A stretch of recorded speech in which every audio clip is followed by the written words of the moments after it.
我叫陈朗，原本是个历史系的研究生，却意外穿越到这个历史严重断层的平行世界。这个世界的华夏因文化缺失，而在国际斗场上屡战屡败，衰微。原主的父母在数年前的关键战役意外败亡，导致华夏元气大伤。他们二人也在战役之后郁郁而终，而我则成了华夏人人唾弃的罪人之子。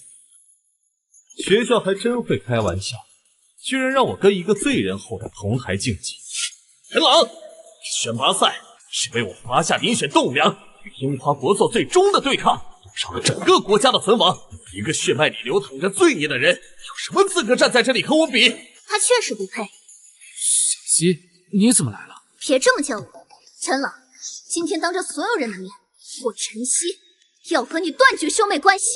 顺便通知你一下，小七现在是我的女人，你以后少来烦她。什么？陈曦和陈朗要断绝关系，还和校草杨子墨在一起了？小溪，为什么？为什么？就因为这个家里出了两个无能的父母，让我无论多么努力，都还是要活在他们的阴影下。而你也是个不争气的废物，只有子墨哥才能给我想要的未来。我不想再被你拖累了。陈朗，看到了吗？连你最亲的人都瞧不上你。原来如此，背负的不仅是国仇，还有家恨。原主，你的屈辱和不甘，我都感受到了。从今天起，你的债我来讨，你的冤我来平，这个濒危的华夏，我来救。陈朗，我已经击败了全校所有的对手，至于你，我连动手的兴趣都提不起来。这样吧，你现在跪下来，向大家承认你血脉低贱，然后主动退赛，我可以大发慈悲放你一马。我陈朗只跪天地父母，不跪小人。这比赛我不仅要比，我还会代表华夏战胜最终的国际斗场。好，想找死，成全你。选拔赛最终轮开始，胜者将代表华夏参加对阵樱花国的终极国运斗场赛。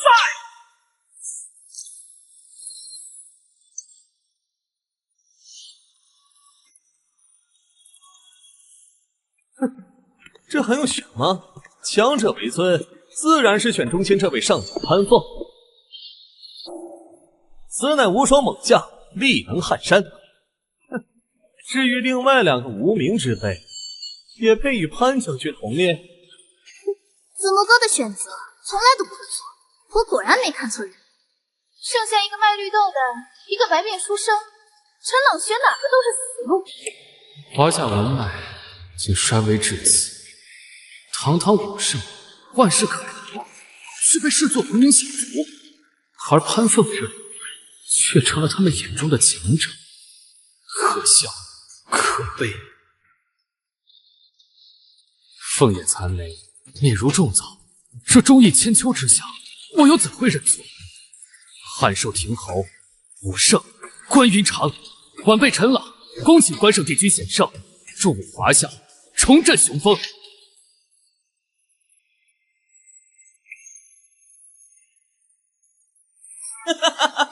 陈朗，你是不是疯了？赵望个卖绿豆的，还关圣帝君，我看你是被吓傻了吧？陈朗，你连阴灵都认不全，还敢妄谈代表华夏，真是可笑。选个废物英灵，等着被潘将军碾压吧。关圣帝君在上，一时不孝，文脉断绝，致使华夏羸弱，国运飘摇，强敌环伺。如今东瀛樱花之辈屡犯我疆土，辱我文明，华夏已至危亡之秋，请你显圣。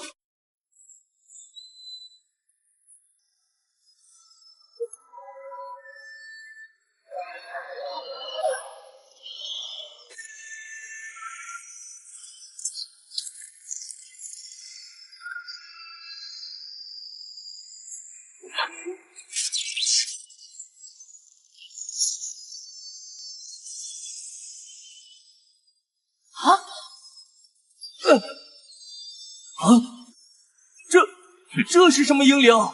光是看着他就感觉灵魂在颤抖。这等威压，忠义之气直冲凌霄。龙城大学何时出了如此有实力的学生？他召唤的究竟是哪一尊失落的上古英灵？如幻某推，非为私斗，乃为护华夏。正是，晚辈陈朗不才，愿以此身重助华夏脊梁。恳请帝君助我，随我一同前往，荡寇出邪，扬我国威。陈朗，少在那里故弄玄虚！什么国威，什么威王，这是你掩盖自身废物的借口。在绝对的力量面前，这不知从哪儿跑出来的无名之辈，根本不堪一击。韩将军，给我面对他！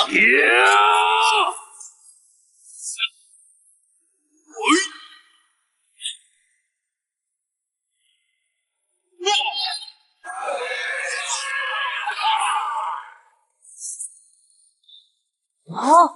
杨学长的盘凤被陈朗的英灵一招秒了。我是不是眼花了？不可能，我怎么会输？杨子墨，别把自己的无知当骄傲的资本。你认不出武圣，不代表华夏的英雄会永远被遗忘。陈朗一直以来都资质平平，从未赢过任何比赛，如今日问，可能一定是凑巧。好一个荡寇诛邪，扬我国威！多少年了，我华夏终于等来了真正的传承者。如此磅礴的忠义之气，还是吾辈华夏英魂应有的模样。我宣布，陈朗获得代表华夏队唯一参赛资格。插播快讯：龙城大学选拔赛爆出惊天冷门，陈朗击败校草杨子墨，获得本次对抗樱花国的参赛资格。让罪人的儿子代表我们打国运斗场，这要是输了，简直是华夏百年耻辱。他爸妈害华夏输了一次，我们不能让他再毁一次国运，必须抵制。荒谬！一个罪人之子，他有什么资格代表龙城大学，代表华夏出战？杨董说的对，陈朗的父母当年可是让我华夏遭遇了史上最惨痛的一次战败，至今元气未复。国际斗场关乎国运，届时面对诸国强敌，你若是出半点差错，我们输不起，华夏更输不起。周校长，此事关乎重大，让陈朗出战，恐失民心啊！我以校董会主席的名义，正式提议取消陈朗的参赛资格，必须重新选拔。口口声声说我父母有罪，你们谁有真正查清过当年的真相？就是因为有你们这群只会抱着陈年旧账、党图伐异的人，华夏才会文脉断绝，沦落到被小小欺凌的地步。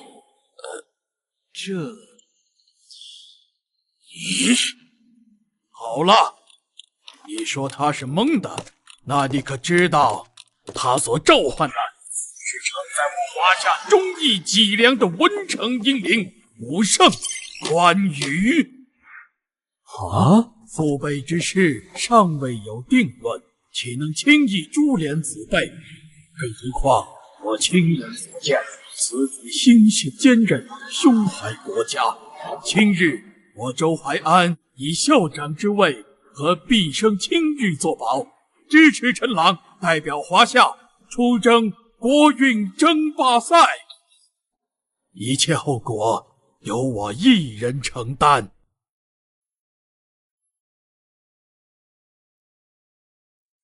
我和你父母曾是并肩作战的战友，我比任何人都清楚他们的为人，他们绝不可能背叛华夏，所以我相信他们的儿子定能助我华夏赢回尊严。陈朗此行必不负使命，不负华夏。哼，周校长一意孤行，但愿你不要后悔。小子，国运比赛可不是小孩子过家家，就凭你去也是自寻死路。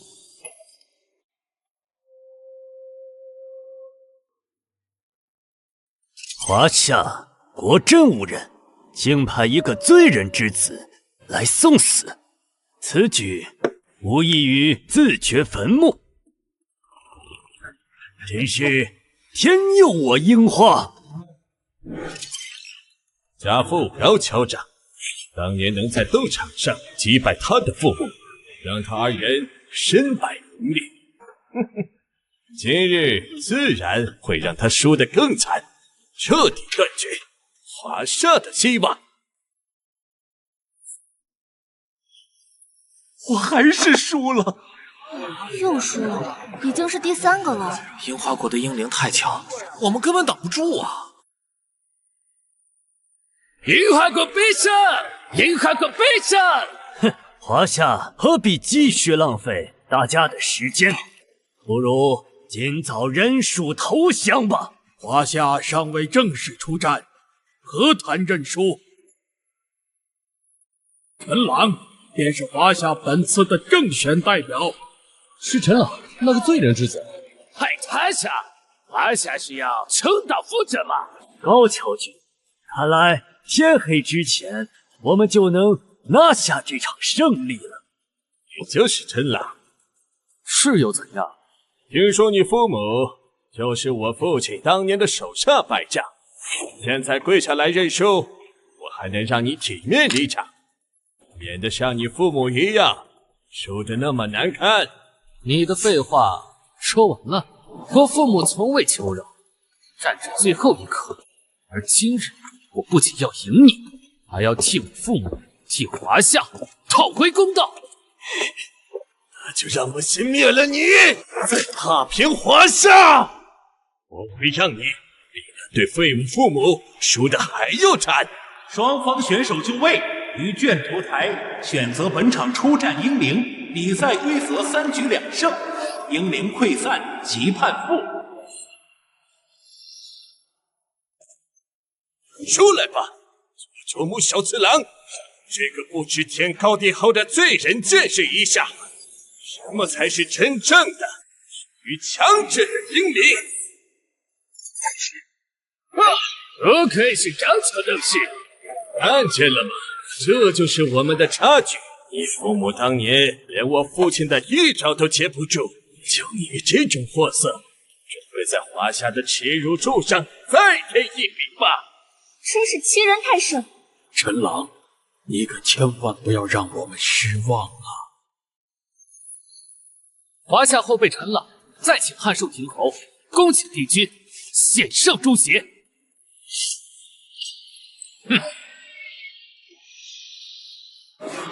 这英灵气势好强，怎么从未在我们的史书上见过？看着唬人而已，等着看吧，不出3招，肯定被佐木小次郎劈散。这威压怎么回事？个无名英灵怎会有如此气势？不过是虚张声势。小次郎，速战速决，让你们见识下什么才是真正的强者。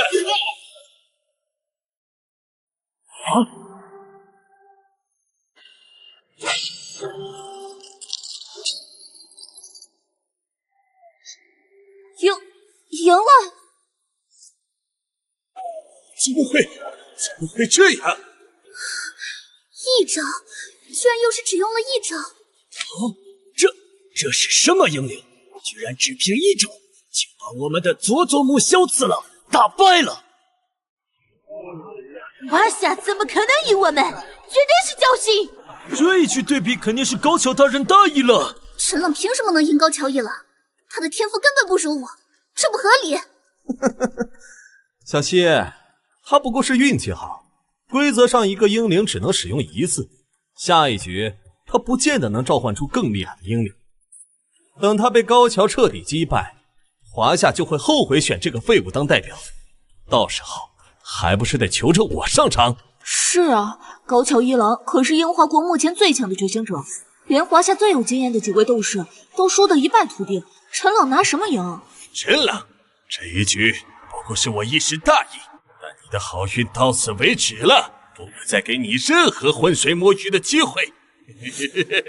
接下来就让你这井底之蛙亲眼见识，什么才是真正的统帅级英灵。聒噪，还有什么本事，尽管使出来！第2局对决准备，请双方选手进行召唤，并选择出战英灵。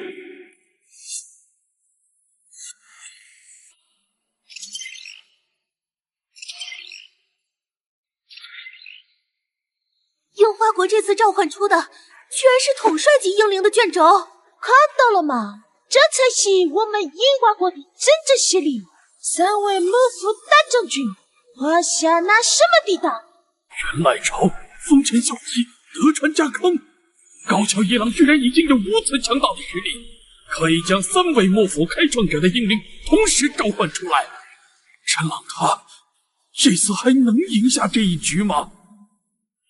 人来朝，以武立国，忠于四方，是身吧！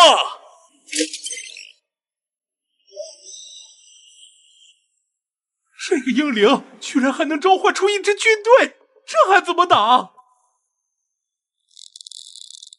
在原来朝贡的军事面前，一切都不值一提。那个华夏人完了！这才是真正的力量。陈朗那点运气，在绝对的实力面前就是个笑话。有别了，陈朗，这次你不可能再侥幸了。陈朗，看到了吗？你那所谓的武圣，在千军万马面前连尘埃都不如。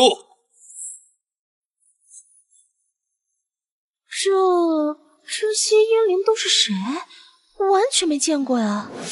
成吉思汗一代天骄，他不亚他，以铁骑铸就最大的帝国版图。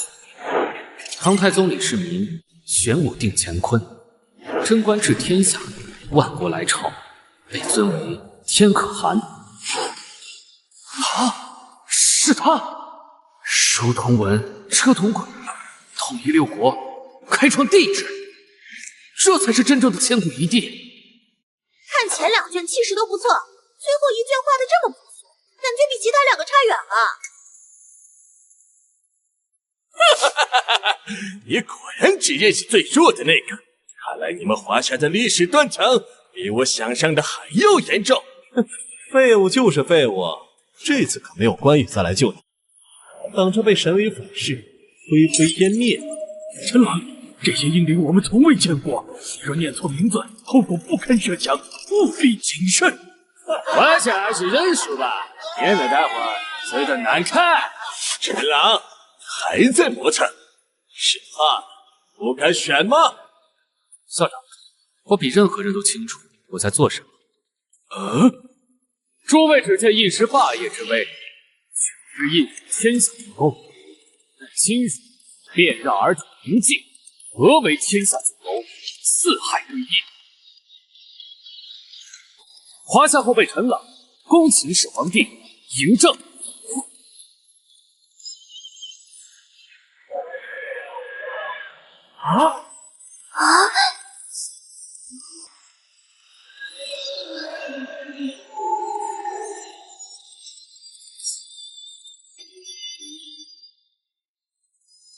怎么可能？他的威压怎么会这么强？这个英灵是什么来头？悬衣勋上，12流冕，这是帝王冕服。快看，那是什么？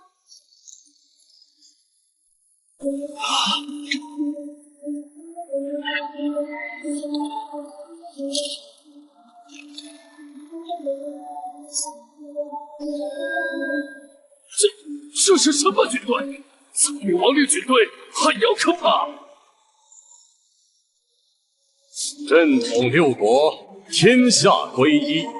筑长城，以振9州人脉；护华夏，以安万世生灵。蛮夷小丑，也敢犯我华夏！始皇陛下，后世华夏遭逢大难，文脉断绝，国运飘摇。今有樱花溪邪神犯境，辱我文明，欲夺我疆土。晚辈陈朗恳请陛下助我华夏，重振雄风。裸骑汉阵归来，便为华夏子孙。朕虽长眠，亦护此土。朕统六合，定八方，岂容蛮夷逞凶？这个废物怎么可能召唤出这种级别的英灵？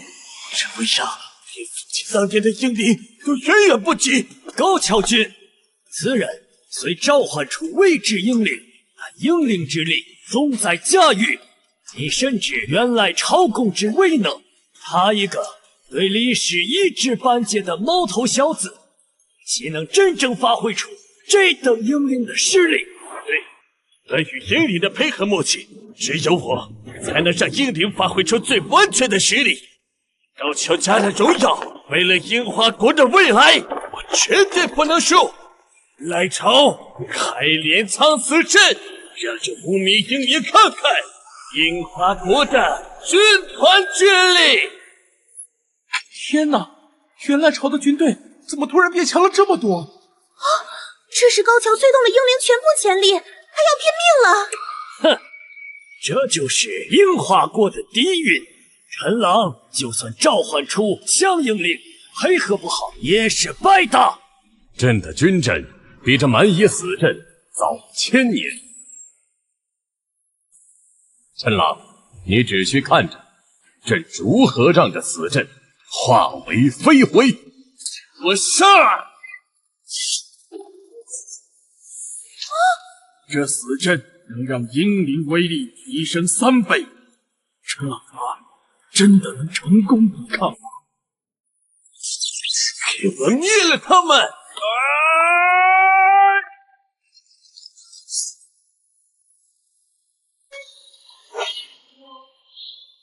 弩。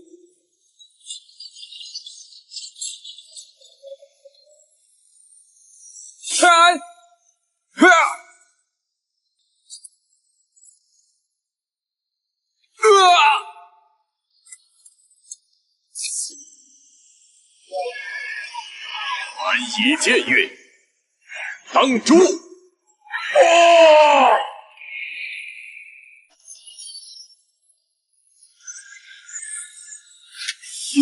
赢了！这才是我们华夏真正的底蕴，千年未绝，一朝再现呐！不可能！华夏一个文明荒漠，历史断层之地，怎么可能有如此古老的英灵？这不合理！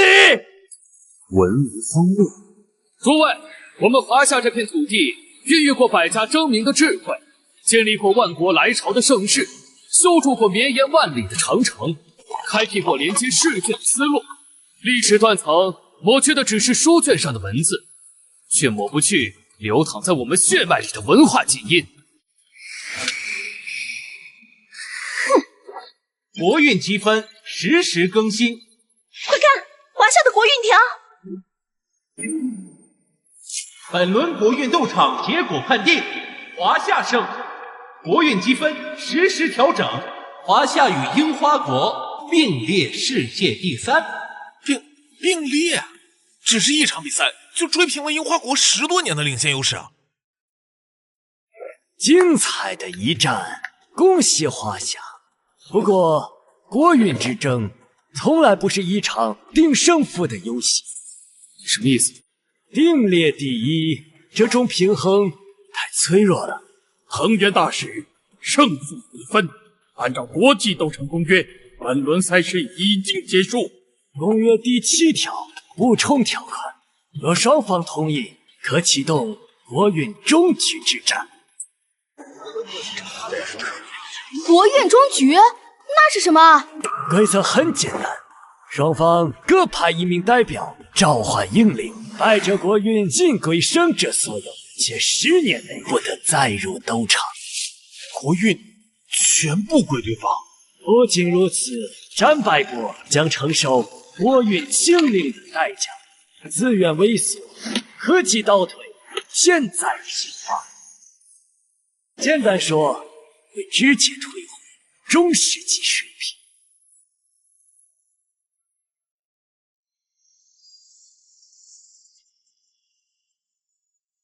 陈郎君，你刚刚为华夏赢回一丝传奇之境，真正的勇者敢不敢赌上一切，为华夏夺取真正的未来？10年竞赛，输了就等于未来10年在国际上失去话语权啊！陈郎，不要冲动！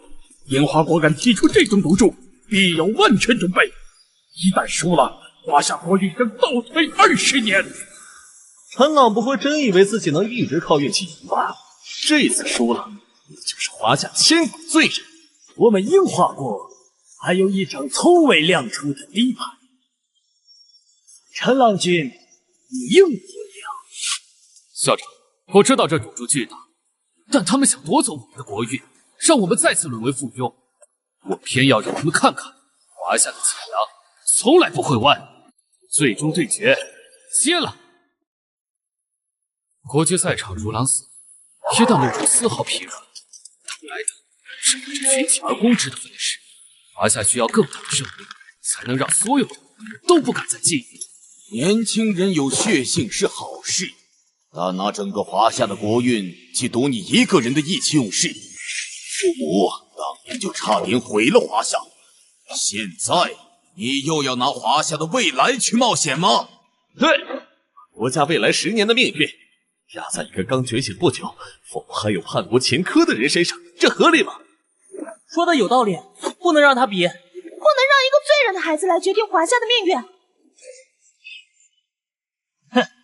看来是我高看华夏，原来还是一群畏首畏尾的胆小之人。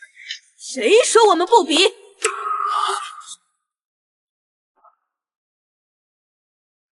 是秦昭雪将军，军部的人也来了，他可是负责国运战略的实权人物。各位，经我们判断，陈朗是目前唯一能唤醒我华夏最深层英灵血脉的觉醒者，换下他就等于亲手掐灭华夏国运逆转的最后希望。我秦昭雪以军部国运战略司负责人的身份担保，陈朗继续出战。有戏！既然华夏军方都出面作保了，那这场对决就算定下了。那么我方也派出最终的选手吧。怎么是个小女孩？樱花国没人了吗？派个孩子啊！居然是他！初次见人，我是藤原绫奈，藤原家族的。难道他就是那位百年难遇的天才召唤师？陈朗，切莫被他的外表迷惑，他能直接召唤樱花国的阴阳师系英灵，这是我华夏英灵体系中长久以来的空白与短板。法术类英灵，那陈朗还怎么打？难怪樱花国敢赌上全部国运，原来留了这么一手。若今日樱花国战败，我只有2个要求：第一，为你们此前抹黑华夏的所有言论公开致歉；第二，归还曾经霸占华夏领土。你能击败高桥君，确实让我有点意外，但也仅此而已了。你根本不需要提获胜的条件，因为在我的英灵面前，你不会有任何一点胜算。赌国运终极对决，召唤阶段开始，双方选手选择英灵卷轴。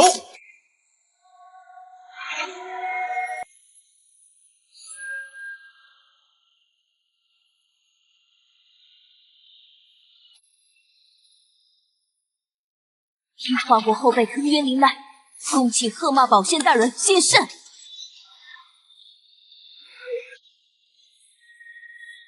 是鹤茂祖师，传说中奠定了阴阳道基业的大人，这气息根本不是人类能企及的力量层次。看见了吗？愚昧的华夏人，在阴阳道祖师的面前，你们那些所谓的帝王将相，不过是蒙昧的凡人。这一局你们拿什么赢？哼，看吧，陈朗就算撞大运赢了一次，现在面对真正的法术对决，他能召唤谁？我们华夏史书上有会这种仙法的人物吗？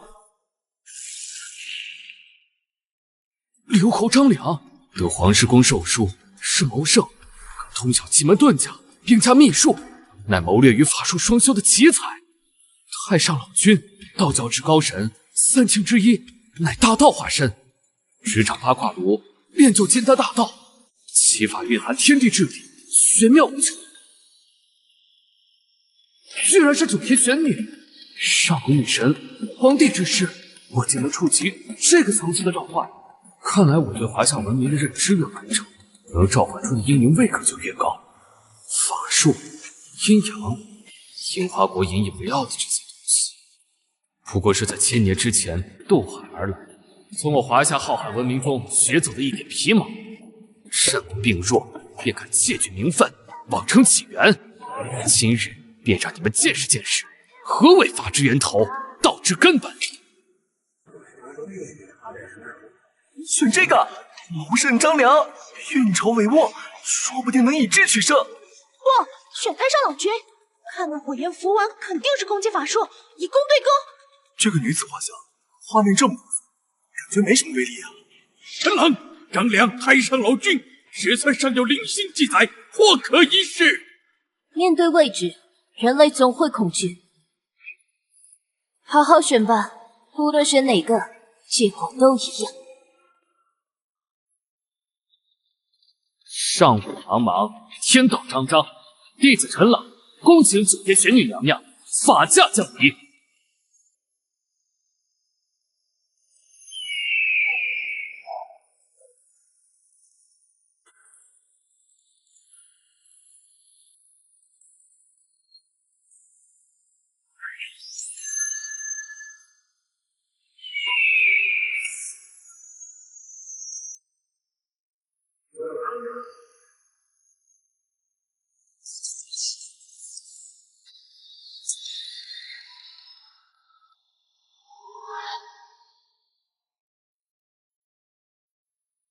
这个英灵看着不像能打架的样子，陈朗是不是选错了？选个皮囊好看的有什么用？哼，在真正的法术面前，能撑过3秒吗？不对，陈朗从不行无把握之事，他如此坚定选择，必有深意。那个阴阳师的手在抖，他好像在害怕。不过是一个空壳。冒险宫，听我号令，拿下他！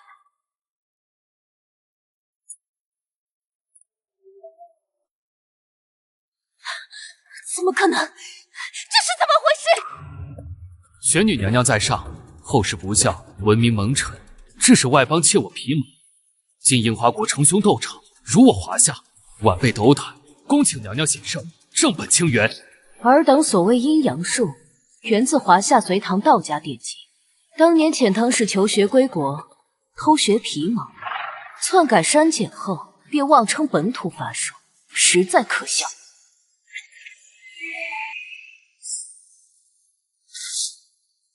我乃华夏道法源头，万法之宗。尔等后辈宵小，也敢在始祖面前造次？不止如此，鹤茂宝剑身上的寿衣是华夏捍卫圣衣的简化版。你们阴阳术奉为核心的五行调和、阴阳相生，皆是我华夏先哲数千年前提出的理论。历史断层或许扭曲了世人的认知，但文明的烙印无法被抹去。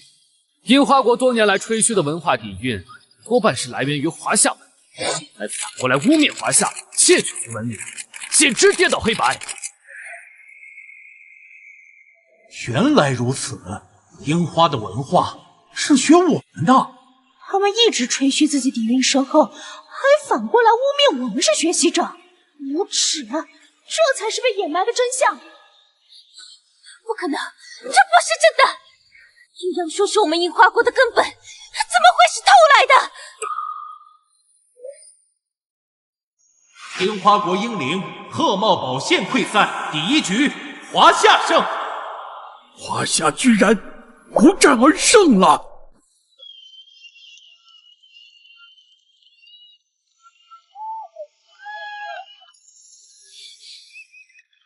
不战而退又如何？就算华夏曾经是齐人，但如今的世界，只看谁的实力更强。你以为赢了1局就了不起了？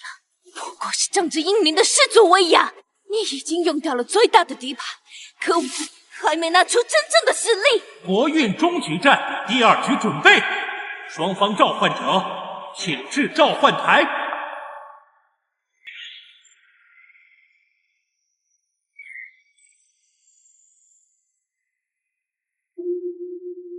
清风之巅，百鬼之主，请降临此时，朕信你无上伟力。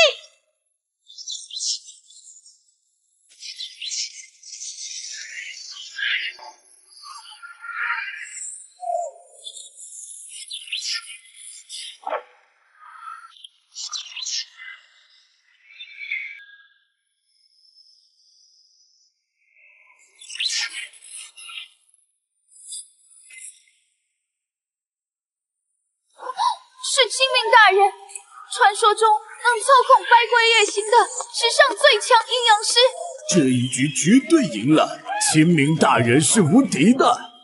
陈郎君看到了，这才是真正的底蕴与力量。这一次，我倒要看看你还能拿出什么来赢。陈郎的底牌真的用完了吗？九天玄女这么强，还有能超越她的阴灵吗？烟花国居然还藏着这么强的后手，这下麻烦了。陈郎，安倍晴明的历史位格极高，法术造诣深厚，既能操控式神，又能施展高阶咒术，同阴灵争夺。这一局你务必小心。陈郎啊，陈郎，你的好运到此为止了。更何况这一局，樱花国可还有我们杨家的鼎力支持，你输定了。东方朔，西汉奇人，精通占卜，一传擅长驱邪之术，奇变百出。司马承祯，唐代著名道士，上清派宗师，深受帝王尊崇，是修为精神。江上，姜子牙，妖玄封神榜，统御诸神，镇压一切妖邪。他封藏的奇耻是兵法谋略，万法邪术在封神的全凭一气，何足道哉？陈老是疯了吗？前两个英灵看着年轻力壮，法术外露，你偏偏选个糟老头，是樱花国尊老爱幼，对你手下留情吗？哼，自寻思路。陈老，待会儿被我们打趴下，可不要说我们欺负老弱。渭水吊死，新州圣贤，掌边封神，代天巡狩。晚辈陈朗恭请太公望、姜子牙前辈法驾降临。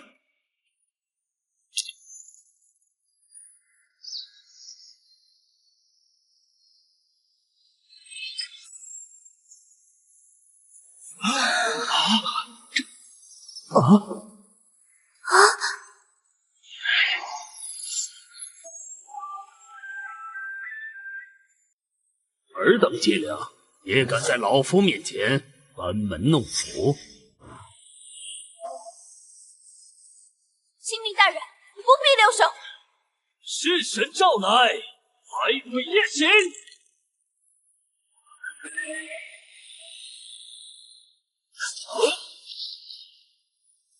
阳一转，这，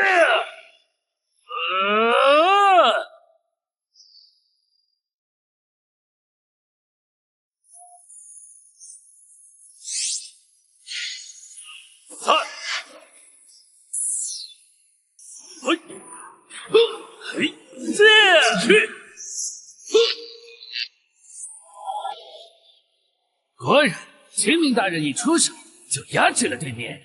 不对劲，太公的力量变弱了。不是变弱，是像被什么无形的东西干扰了。难道是有人在召唤主力动了手脚？可这个装置只有本国人才能解除。杨氏父子的身上果然还残留着召唤柱的灵力，他们竟然用这种龌龊手段出卖自己的国家。速战速决，给我灭了他们！太公小心，召唤柱内被人做了手脚。老夫倒是为何缚手缚脚，原是有小小鼠辈用了些龌龊伎俩。可惜呀，凭这点见不得光的手段，可不能撼动天道金定的根基呀。区区一件污秽寒气，也想抑制天道？笑！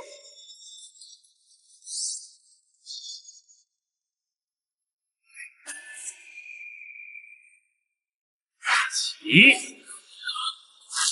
不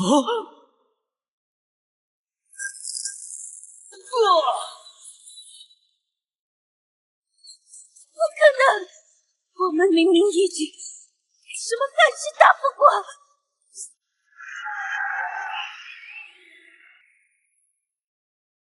华夏赢了，但你们樱花国输的可一点都不光彩。陈朗，这是什么意思？樱花国在最后一局里，在召唤柱内放了非法装置，影响华夏英灵的真正实力。陈老，少污蔑人！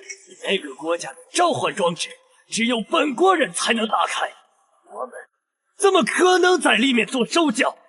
这件事确实不是樱花国的人干的，而是我们华夏里面出现了叛徒。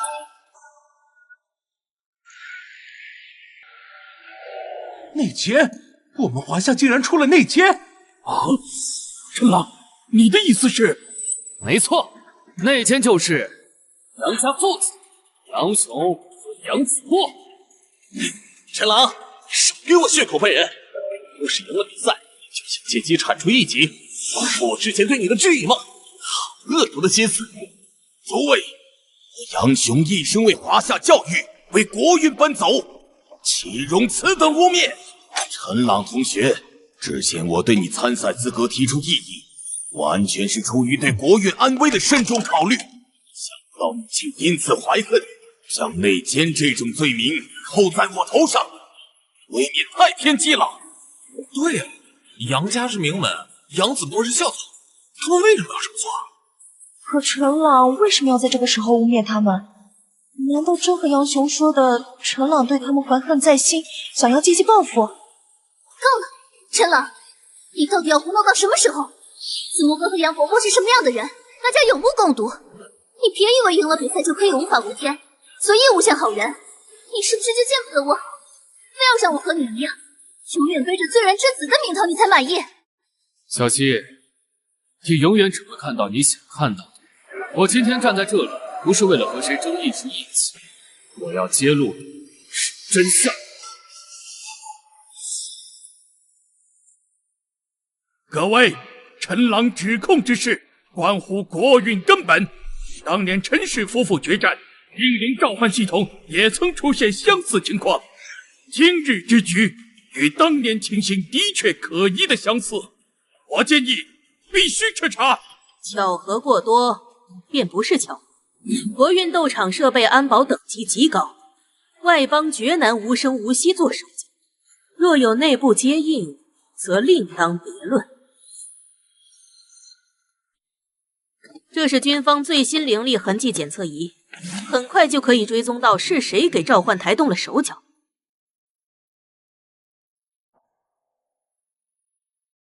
杨雄、杨子墨，他父子的好日子很快就到头了。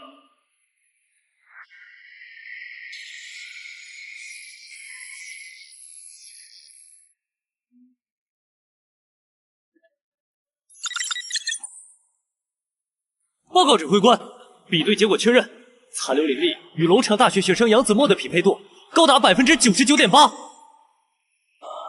居然真是杨子墨！杨校董，这到底是怎么回事？你儿子干的事你知道吗？仅凭一个所谓的灵力匹配，就能断定我儿是内奸？陈郎，谁知道是不是你用了什么手段，故意栽赃陷害？诸位，不要被这个罪人之子的诡计蒙蔽了。对。有什么证据证明我和樱花国有勾结？光凭一份匹配报告就想定我的罪，休想！证据，我当然有。校长，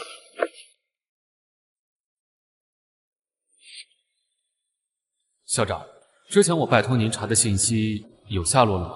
我按照你的推断，找到了当年国运斗场走廊的监控备份，但只能恢复出断续模糊的画面。没有声音，这里面就是当年杨雄与藤原红树秘密会面的监控画面。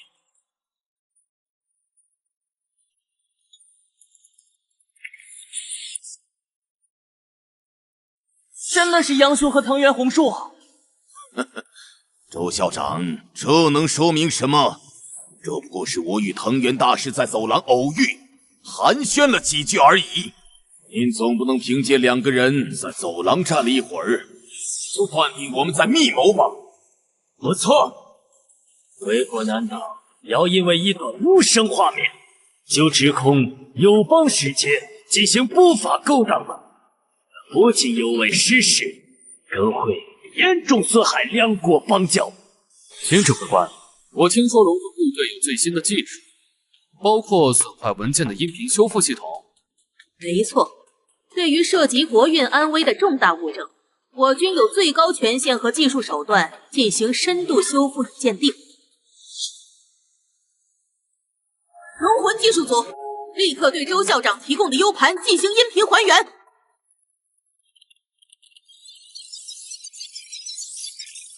报告，修复完成。播放。杨桑，只要确保明天陈氏夫妇输给我们，之前谈好的东西立刻会存入您在海外指定的账户。设备我今晚会安排人做手脚，伪装成自然损耗。记住你们的承诺。当然，等华夏国运清零，杨家就是新秩序下的华夏掌权者。到时候，我们将共享这片土地的资源，合作愉快。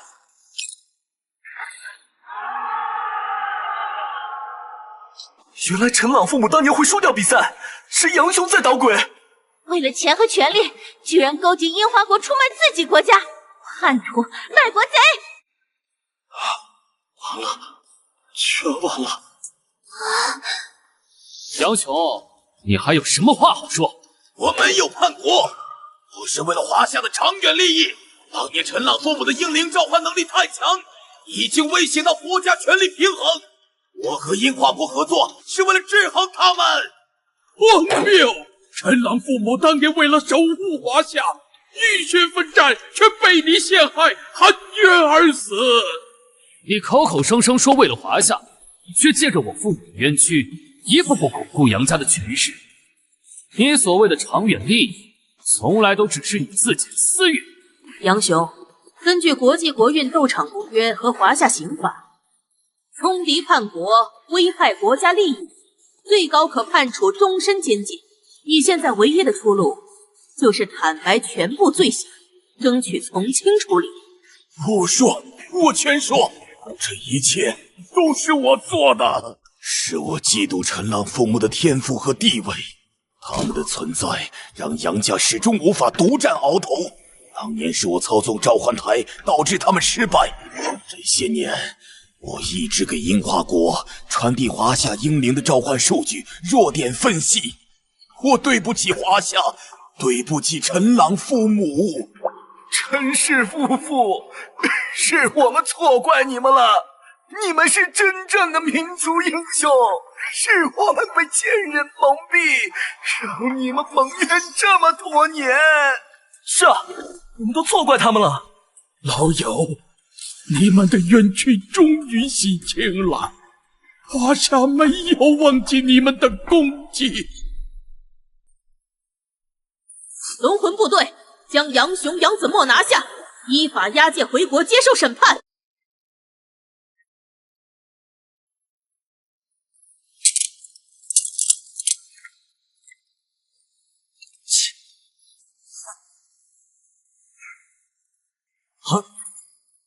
樱花国通敌叛国，破坏斗场规则，即刻起驱逐出国际国运斗场。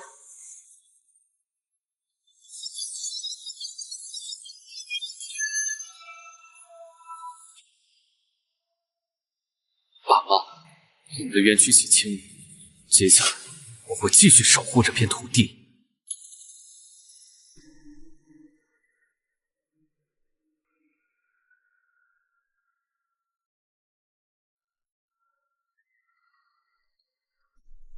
诸位，樱花国的失败，并非败于实力，而是败于内部的腐朽与轻敌。我们同为千年文明正统，绝不能坐视一个历史断层的国家，凭借运气就打破世界国运平衡。华夏的国运在几个小时里爆炸，他今天能碾压樱花，明天就能赶超我们其他国家。正是如此，所以我们必须趁现在加以限制。那我们应该怎么做？集合多方势力，联手压制华夏的崛起。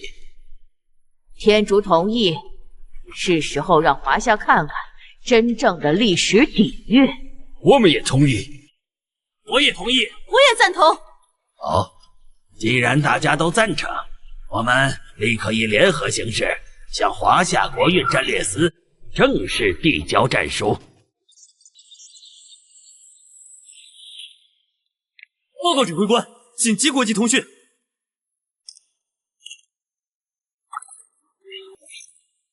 这是多国联合给我们下的战书，各国会派出最强召唤者与陈朗进行3轮对决。战书？那他们的赌注是什么？若陈朗2胜2次，他们会公开承认华夏文明复兴地位；若输了，华夏需签署文明发展限制条款，10年内不得参赛。这根本就是不平等的比赛条约。他们是想联手用车轮耗尽陈朗，从根本上压制华夏重新崛起的势头。这些国家看见华夏稍微有了起色就坐不住了，想赶紧把我们拉回谷底，这样才好抢夺我们的资源。陈朗，你虽天赋过人，但独立面对数个大国精心挑选、战术迥异的顶尖英灵，变数太大，最好从长计议。不行，搁置就是示弱。他们今日敢联手递来这份战书，就是看准了我们可能犹豫。一旦我们退缩，其他观望的国家也会一拥而上。他们怕的不是我陈朗一个人，他们怕的是华夏被唤醒后的强大。我父母当年用尽全力也没能打完那场仗，我必须继续走他们没走完的路。这战书我接，我要让所有人看到，华夏必将登顶。啊！虽然陈朗赢过樱花，但现在是好几个国家联手啊！车轮战，他一个人撑得住吗？多国联合战首日正式开启，华夏派出觉醒者代表陈朗。第一场，你们谁先来？我天竺愿第一个登场。同为古老文明，这场对决或许能让某些人明白，真正的历史底蕴不是靠几场侥幸胜利就能堆砌出来的。这些国家还真是改不掉他们傲慢无知的毛病。那就赶快请出你们的觉醒者，用实力说话吧。多国联合战第1轮，华夏对阵天竺正式开始。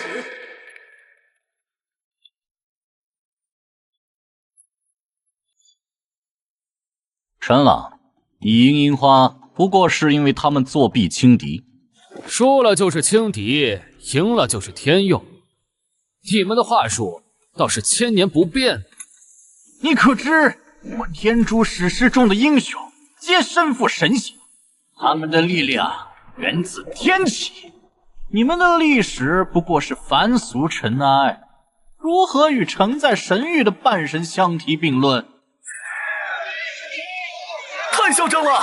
怎么被我说中痛处了？你们华夏连自己的历史都断了，拿什么和我们比？那我告诉你，在我们华夏，我们敬神更信人。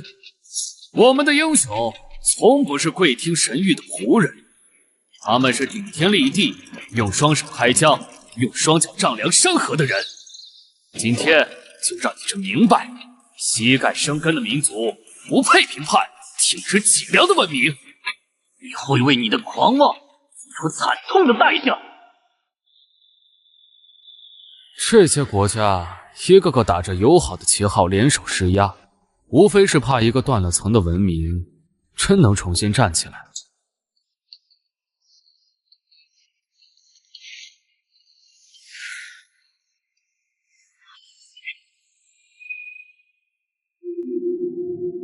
在历史长河不曾断流的世界，唯有华夏将文明之火传承5000年而未曾熄灭。断层又如何？只要我记得，这火就灭不了。多国联合战第1轮，华夏对阵天竺，首局对决现在开始。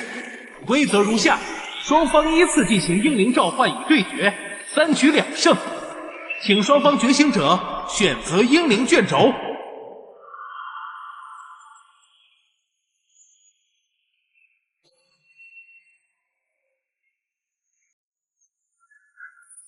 华中那是听过神灵亲授真理的英雄，好强的神性威压！陈朗这次要怎么应对？手持神功干敌法，于巨炉之野的血色尘埃中，得令国家梵歌至高真理。阿卓呢？请为天竺降临。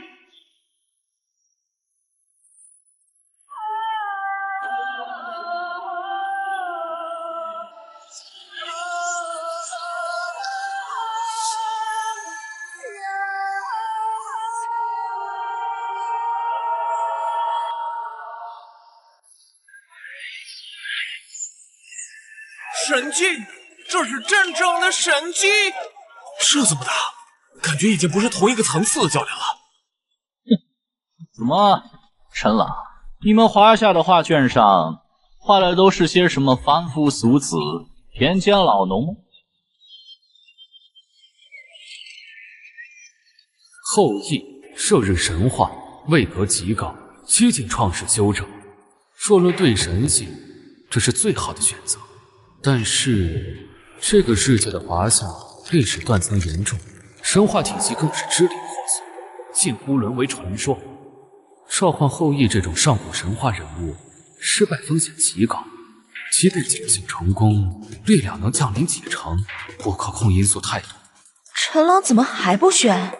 对面是半神啊，神怎么跟神打？除非他还能像上次那样，再召唤出一个更厉害的英灵。可华夏哪有那么多底牌？犹豫这么久，看来是真的被吓破胆了。莫非你们华夏真的连一个能与神对话的名字都找不出来？霍去病、风狼居胥、饮马瀚海、少年战神，华夏军功五勋的巅峰。蒙恬北筑长城，却匈奴700余里。此战是试探，需要先撕开一道口子，看清对方的实质。就是你了！此战胜负尚在其次，摸清底细，保留应变余力，才是当下关键。华夏后辈陈朗，恭喜大汉冠军侯、骠骑将军霍去病。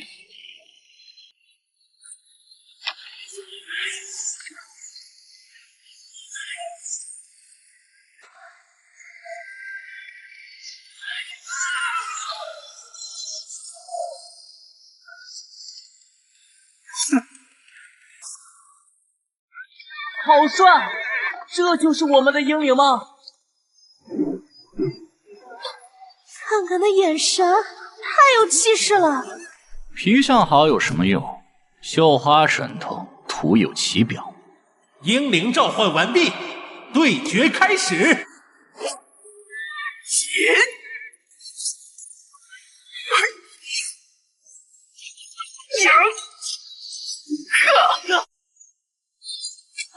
华夏的枪法太厉害了，阿朱那大人怎么不反击？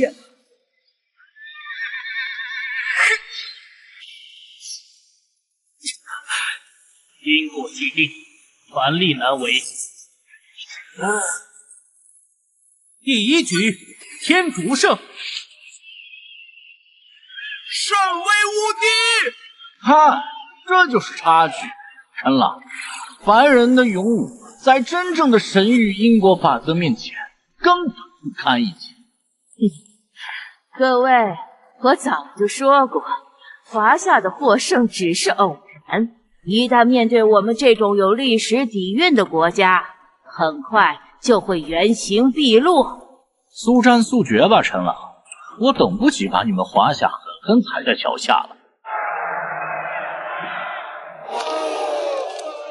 果然，对付樱花国那种靠阴谋诡计的可能还行，一遇到天竺这种真正有古老底蕴的，就现原形了。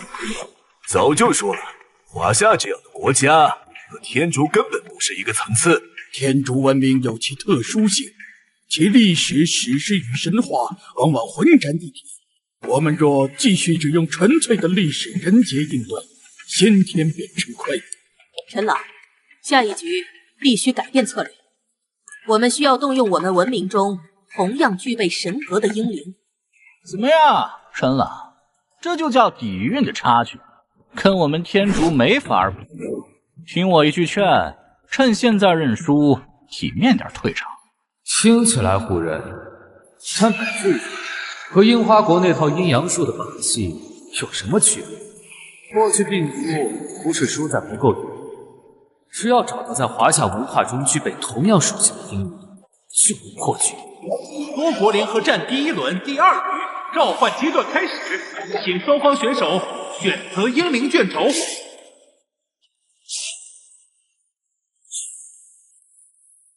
有吕布和项羽，这可都是历史名将。可是吕布、项羽再猛，能打得过天竺吗？陈老，你还没搞明白吗？你就算把你们历史上最能打的都叫来，也比不过我们天竺。怎么，是嫌刚才输的不够快，想换个死法？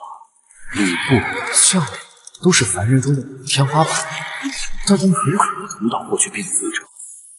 只有二郎神才是应对天竺的不二人选。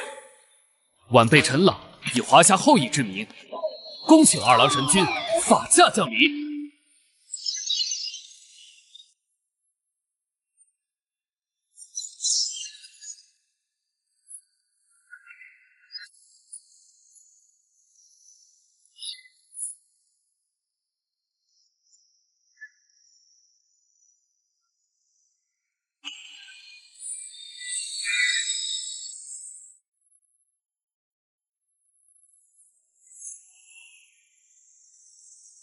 陈老居然又召唤出神仙英灵了！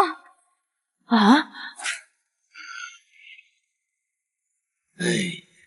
是你在唤我？二郎真君，华夏就遭外邦觊觎，天竺以神性自居，侵入我领地，欺压我族人。晚辈斗胆请神君法驾，助华夏退敌，护我疆土安宁。华夏沃土乃苍生栖息之地，护此方安宁本就是天职。区区外邦神奇，何足惧哉？今日便让尔等知晓，何谓我道即天道。装腔作势，区区一个地方小神也敢妄论天道？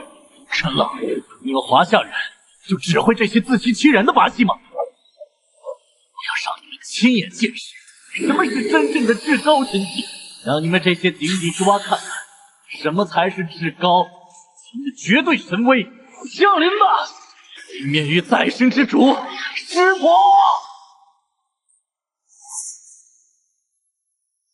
去狂妄之苦，尝尝毁灭的滋味！陈狼，师伯是天竺神话中的3项神之一，虽然怀疑灭于再生，灵力十分强大，也务必万分谨慎。区区一方凡俗之神，也敢来和我比？现在认输，还能饶恕你，否则鱼飞破散便是你唯一结局。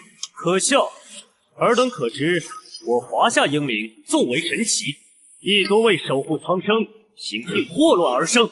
今华夏危亡之际，尔等外道竟敢犯境逞威，冥顽不灵，就化为灰烬吧！先言，霍望。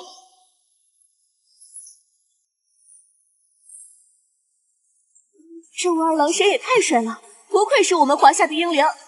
天眼识破虚妄，洞察先机，二郎真君果然名不虚传。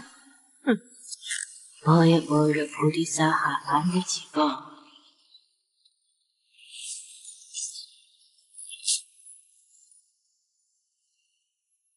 这招数怎么不对劲？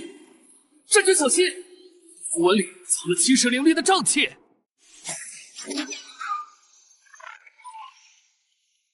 怎么可能？你怎么会识破？身为神明，却行此龌龊伎俩，真是替你们感到羞耻。斗场严禁使用禁术，你们天族难道就只会这些偷偷摸摸的手段？禁术又如何？只要能赢，以我领血为引，就神族展现灭世之威。今日便让尔等知晓我华夏英灵之威，远胜尔等。连环裂空斩！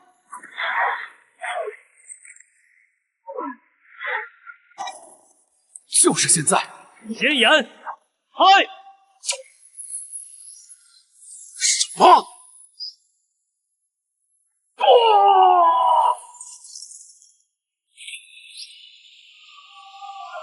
第二局，华夏胜。赢了，我们赢了！不可能，这不可能！师傅大人怎么会输？我们天竺历史悠久，怎么可能输给一个华夏？天竺总以为拥有所谓神性英灵便天然高人，但你们错了。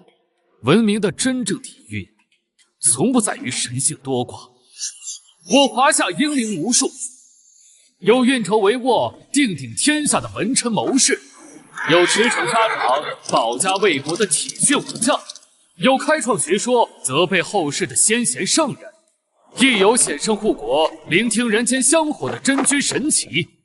他们身份各异，但有一点相通，他们皆为守护这片土地而生。你们引以为傲的神性，在华夏数千年绵延不绝、薪火相传的厚重传承面前，不过是沧海一粟。你们华夏有的是底蕴，只是侥幸赢了一局又如何？程大，你说的很好听，但斗场之上，最终说话的还是力量。你敢不敢来一场真正的对决？场赌上生死的终极较量。这是什么意思？我天竺代表阿米特申请启用英灵合一模式。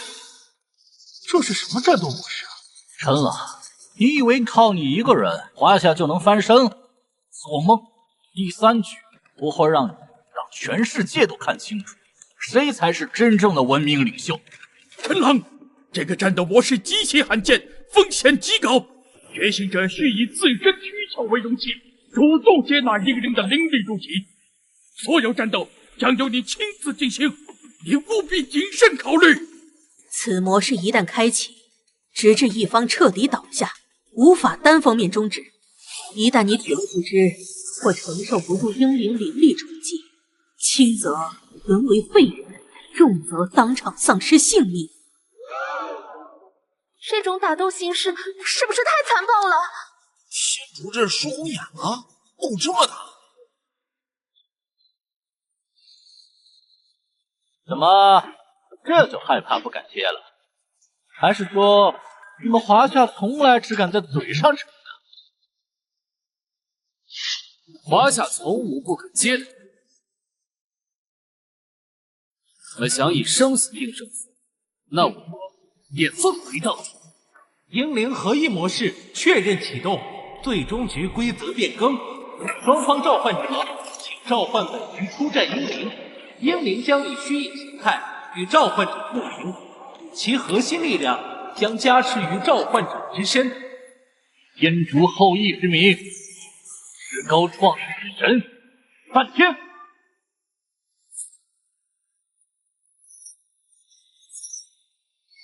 是梵天，这可是创世之神啊！梵天，天柱创世之神，执掌生命，神性位格极高。要与之抗衡，必须选一位历史足够悠久，轩辕定华夏文明起鸿蒙，他的力量肯定足以与创世神器分庭抗礼。华夏后辈陈朗以文明传承之力，恭请人文出祖轩辕皇帝。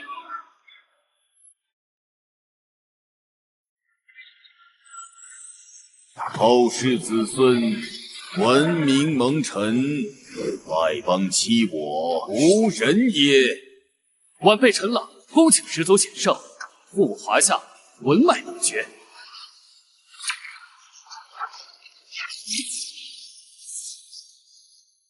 陈朗，受死吧！剑来！天创世，万恶归虚，灭！垂死挣扎。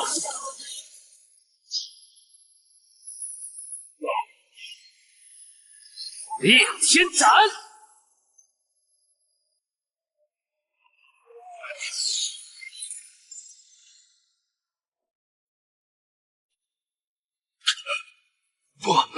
不可能！创世之神怎会输给华夏文明？文明的强弱从不在是否创世，而在是否能生生不息。第3局，华夏代表陈朗胜。我们赢了！我们真的赢了！怎么可能？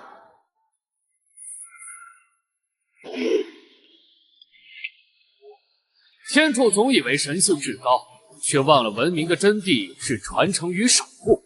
华夏英灵无数，每一份力量都源于这片土地的生生不息，这是你们永远无法企及的底蕴。华夏确实展现了足够的文明底蕴，天主愿遵守约定，承认华夏复兴地位。皇帝的传承之力竟如此磅礴，连梵天都能被压制。如果不全力以赴，很可能动摇西方文明在国运斗场的主导地位，绝不能给华夏任何机会。华夏的胜利值得尊重，请恕我直言，天主的文明底蕴远不及西方。你们能赢天主，不代表就能赢欧联。西方文明固然辉煌，但华夏的历史底蕴同样经得起任何考验。下一轮，里昂将代表欧联出战。我们西方文明承载着无数先人的智慧与荣光，拥有无数传奇英雄与帝王。这一次，我们会用实力证明何谓真正的文明正统。陈朗先生，你战胜天主的方式确实精彩，但恕我直言，在西方文明数千年来建立的征服体系与理性秩序面前，你的能力不堪一击。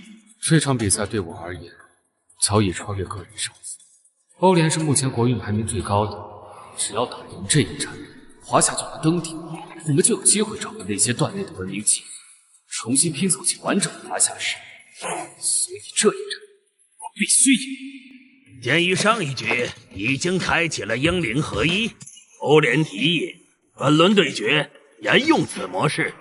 毕竟，只有以生死为赌注的对决，才能彰显文明真正的尊严与重量。居然又是生死局！欧联可是榜首啊，华夏真的还能创造奇迹吗？陈朗，里昂的家族是欧联最古老的觉醒者血脉，能力不可小觑。华夏接受挑战，开始吧。华夏对战欧联，第1局即将开始，请觉醒者前往各自的召唤台。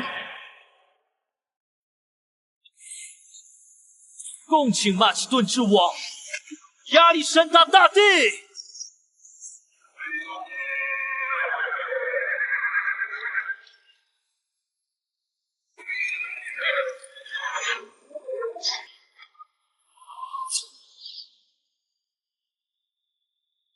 是亚历山大，那个22岁东征，30岁前建立横跨3洲帝国的征服王。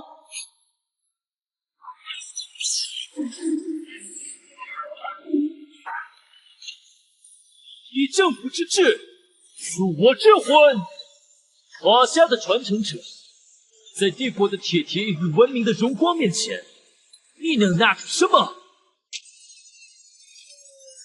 亚历山大的位格太高了，本兵器时代最完美的征服者，统御多民族的军事天才，咱们历史上真有能与之抗衡的英灵吗？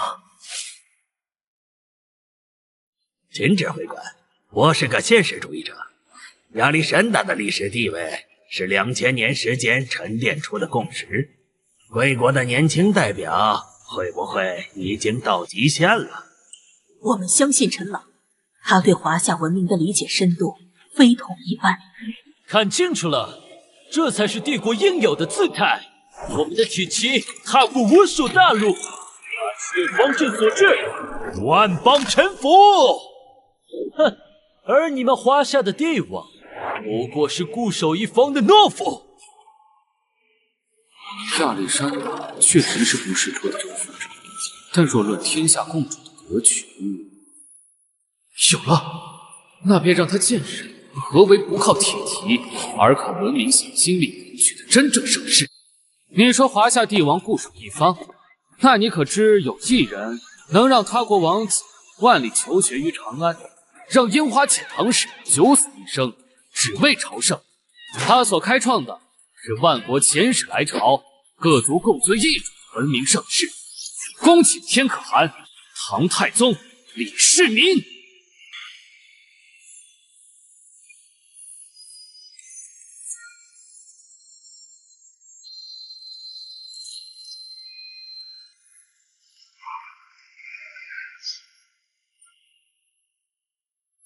势力征伐者，江湖再阔，不过一时。以德服人者，万邦归心，方为永恒。华夏这位英德身上的气场居然和亚历山大不分伯仲，究竟是什么来头？亚历山大大帝以军事征服闻名，数年建立起横跨3洲的帝国，其功业确属传奇。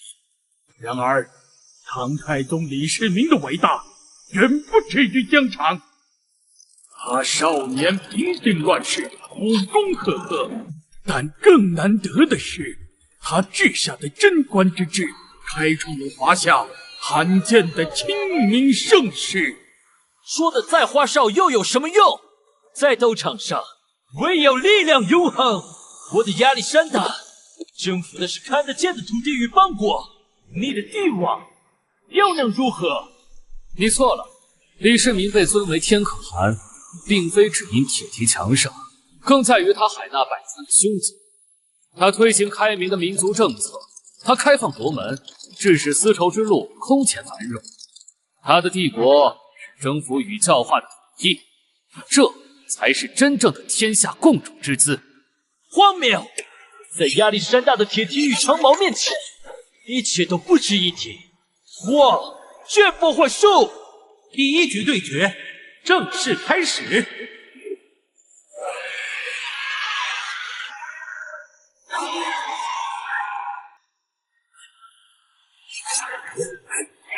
陈朗，今日就是你的死期！为了帝国的荣耀！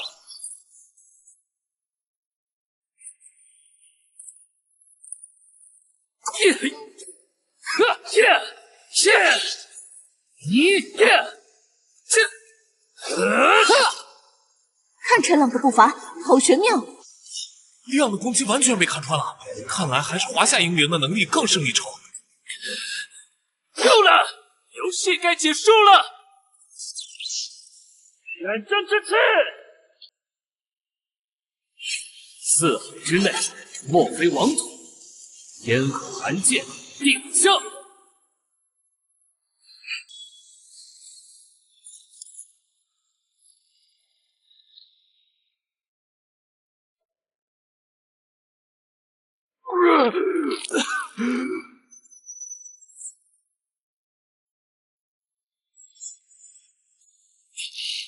不可能，他怎么会有如此强大的攻击力？第一局，华夏代表陈朗胜出。怎么回事？为什么会这么累？我身上的力量好像在飞速流逝。陈朗怎么了？是受伤了吗？不行，我不能在关键时刻倒下。只要再赢得一局，华夏就能登顶。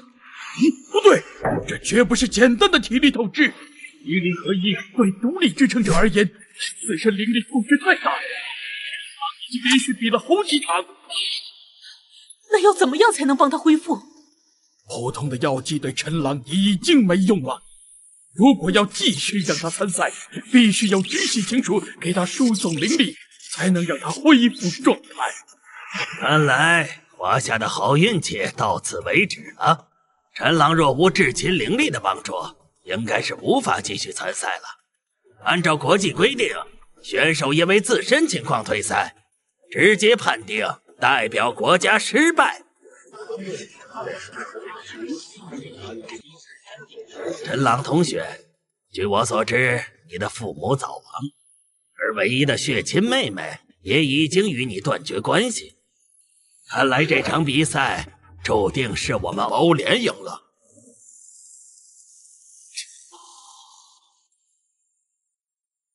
哈哈哈哈哈！春朗，看来老天爷都不希望你赢得这场比赛。你现在认输，乖乖跪下场，还能保住你的性命。我绝不会就这样轻易倒下，一定还有办法。别做梦了，这个场上已经没有能帮你的人了。谁说没有的？啊！我能帮他输送灵力。小溪，你怎么来了？哥，对不起，之前是我的错，你原谅我吧。晨曦，你刚刚的意思是，你要给陈朗输送灵力？对，我是他唯一的直系亲属，我愿意帮他输送。可是这样，你多年的灵力就会丧失，你考虑好了吗？之前是我头脑不清醒，怕一辈子被人指着脊梁骨骂罪人的女儿。我以为只要跟你划清界限，我就能拥有正常的人生，可我错了。杨家人不是救星，我更想不到他们会是叛徒。我看着你在场上为爸妈洗刷冤屈，为华夏赌上性命，这时我才明白，逃避换不来真正的尊严。哥，请你给我一次赎罪的机会，让我把灵力传给你吧。小溪，我心里从没真的怪过你。根据国际国运斗场公约，若选手出现灵力衰竭情况，其直系血亲可在自愿的前提下进行一次灵力输出。晨曦，如果你考虑好了，就开始吧。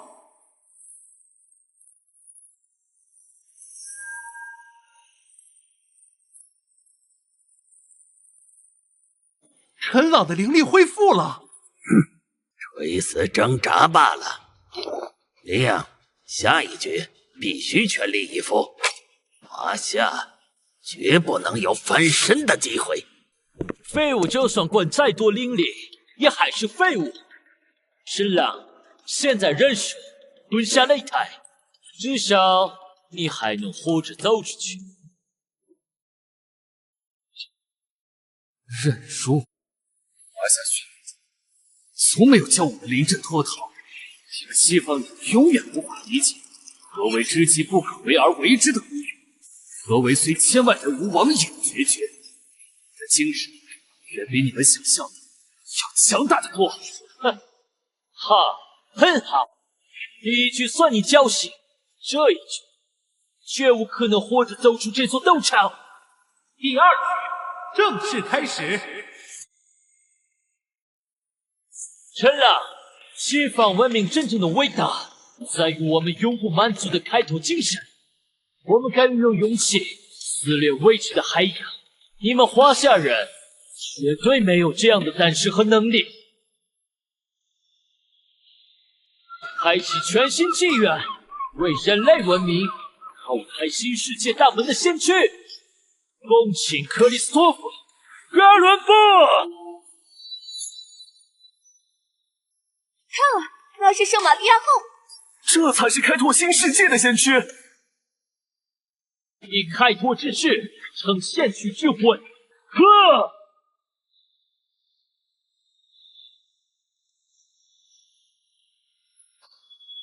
看啊，这才是我们西方真正的实力。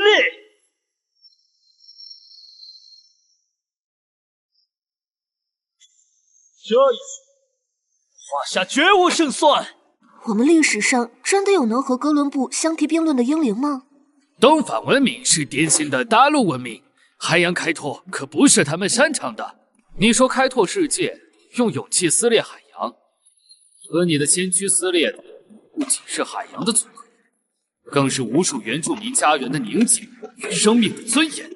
你什么意思？你们西方的开拓出发点与终点都指向扩张、殖民与掠夺，这并非连接世界，而是以强权重新划分世界。强词夺理，历史的进步总伴随代价。我华夏早在你们西方更早之前，便有规模空前的舰队，7次劈波斩浪，远航万里。他所至之处，没有征服的炮火，没有殖民的旗帜，而是一个互学互鉴、共享太平的新天下。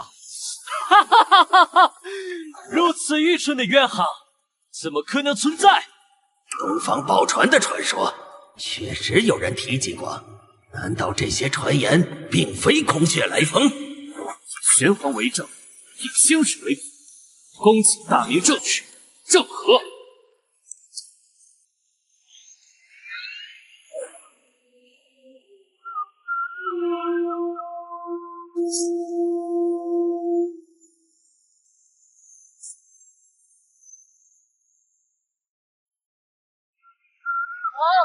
居然连斗场的形态都根据他们的英灵变化了，这英灵对决的架势，从没在斗场上见过。阵仗再大又如何？哥伦布开启的是地理大时代，是征服的史诗。华夏的船不过是些载着丝绸和瓷器的花架子罢了。千帆渡恶，万方归宗。飓风叫来！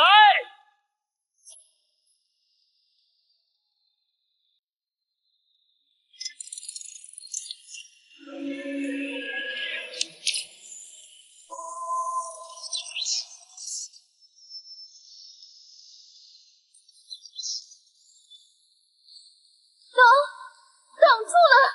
华夏的英灵居然可以抵挡那么密集的攻击！哼，只会防守，那就让你尝尝真正的威力！怒涛起！宝船之鼓，震撼顶波，利益为纲，四海皆撇。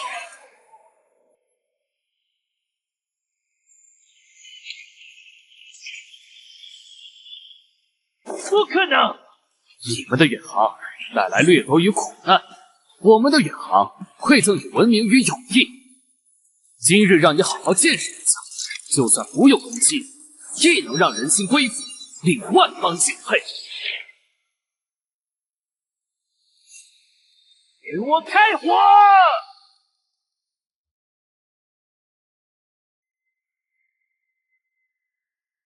哥伦布的舰队炮火居然都被华夏吸纳了，可能，这不合常理。你们用炮火打开航路，我们用丝绸连接文明，掠夺永远无法打败和平。该死的东方霸气！以为这样就能困住征服者的视线吗？与我魂灵，献祭远征，噬魂觉醒！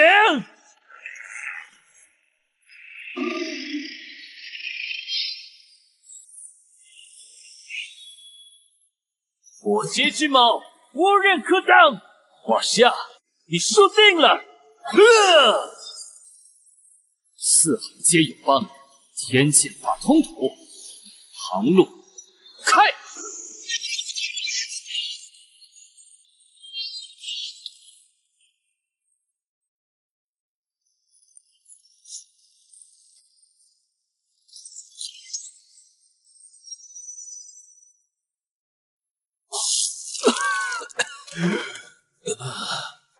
梁倒下了，陈朗赢了吗？第二局对决，华夏胜。本轮结束，国运排行榜即将更新。登顶！我们的国运居然真的登顶了！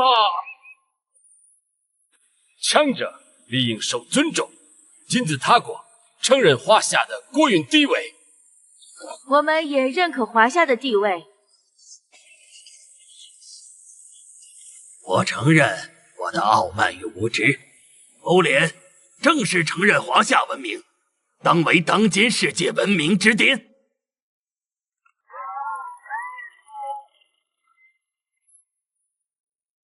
龙城大学学生陈朗，凭一己之力挽救华夏于危难之中，特授此勋，以彰其功，以利来者。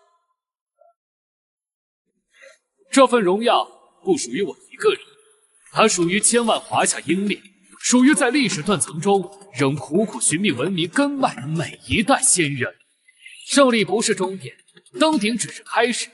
国运斗场为我们赢回尊严，而真正的复兴在于用这宝贵的时间，接续断裂的历史长卷，找回失落的文明密码，让每一个华夏子孙都能真正了解并骄傲于自己从何而来。